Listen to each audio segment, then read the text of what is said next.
Buenos días, profesora. Buenos días, compañeros. A nuestro grupo les ha tocado exponer el tema de enfermedades genéticas. Los integrantes somos Romina Babilonia, Edwin Valdivia, Lourdes Marcos Arias Cristian Alemán Collins y Padilla Chávez Cecilio. y empezaremos el tema por definición. Según la Fundación Mencía, una enfermedad o trastorno genético es una afección patológica causada por una alteración del genoma que provoca la síntesis de proteínas defectuosas. ¿Qué quiere decir eso? Bueno, los genes son los ladrillos de la herencia. Los genomas están formados por ADN, que es donde se almacena toda la información necesaria para el desarrollo de todas las funciones biológicas de un organismo. Es decir, son como las instrucciones para fabricar las proteínas que le darán mantenimiento a las células durante todo su ciclo vital. Podemos imaginar el ADN como un gran collar que está formado por 4 tipos distintos de perlas, que son adenina, guanina, citosina y timina. Cuando una de esas perlas falta o sobra, es cuando se produce la enfermedad genética. La mayor parte de las enfermedades se producen por esto, casualmente porque falta una o porque falta o porque hay de más. Y bueno, en cualquiera de los casos dará lugar a una proteína defectuosa incapaz de cumplir su función en el organismo. Dicho esto, existen 3 tipos de enfermedades genéticas: los defectos monogenéticos, los trastornos cromosómicos y los multifactoriales. Gracias. Bueno, comenzando con los trastornos monogenéticos, podemos decir que es causado por un defecto de gen particular, o sea que no es muy común. Una de sus características es que normalmente es transmitido por las familias y hay 6 patrones básicos de la herencia monogenética.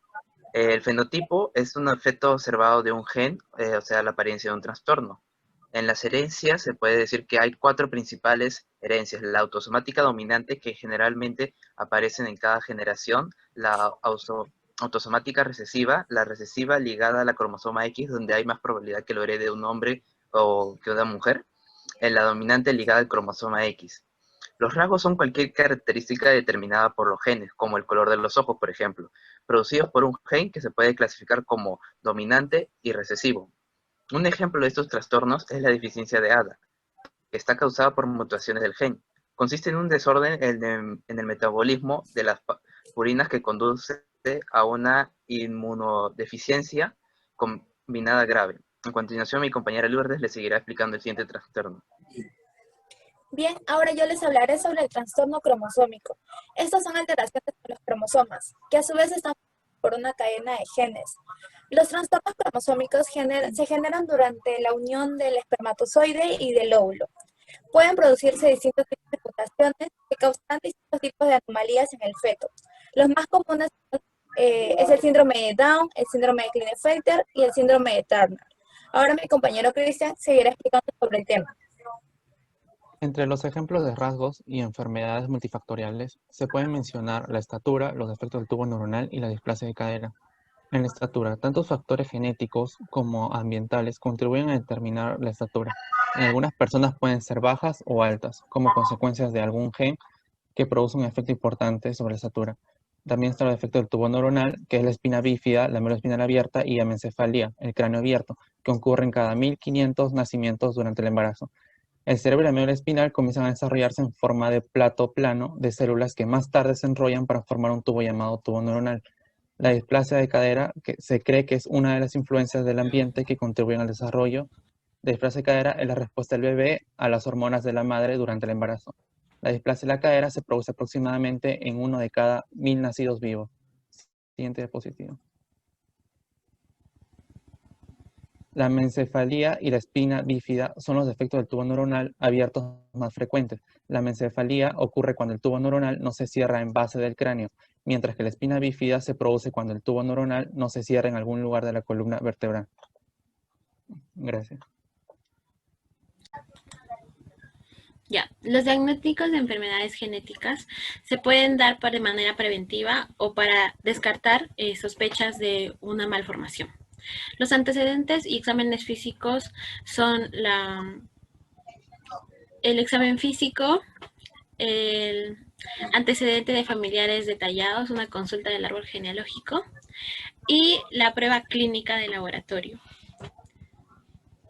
El siguiente se encuentran los usos de pruebas genéticas que pueden ser el tamizaje neonatal o detección sistemática, la prueba del diagnóstico prenatal y las pruebas predictivas de predisposición. Ya. Los tipos de pruebas genéticas son pruebas moleculares, pruebas bioquímicas y pruebas citogénicas.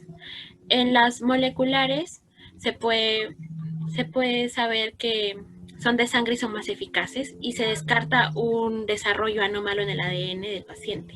En las bioquímicas se mide la detección inadecuada de proteínas en un lugar que dará a una malformación.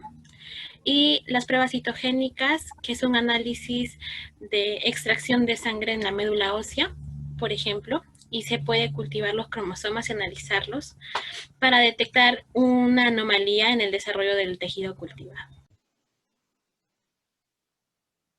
En conclusión, una enfermedad o trastorno genético es una afección patológica causada por una alteración del genoma que provoca la síntesis de proteínas defectuosas. Estas enfermedades pueden ser hereditarias o no, según si el gen alterado está presente en las células germinales, en óvulos y espermatozoides. Casi todos los genes de nuestro cuerpo están presentes en dos copias. Cuando las parejas coinciden un hijo, le transmiten una copia de cada uno de los genes de su cuerpo, de tal manera que el bebé tiene un grupo completo de genes de la madre y un grupo completo de genes del padre. Si la copia que reciben de cada padre tiene una mutación en el mismo gen, el hijo sufrirá una enfermedad al no poder sintetizar las proteínas correctas. En el caso de que reciban un gen con la mutación de uno de los padres y un gen del otro, el hijo será portador, al igual que sus progenitores, pero no desarrollarán la enfermedad.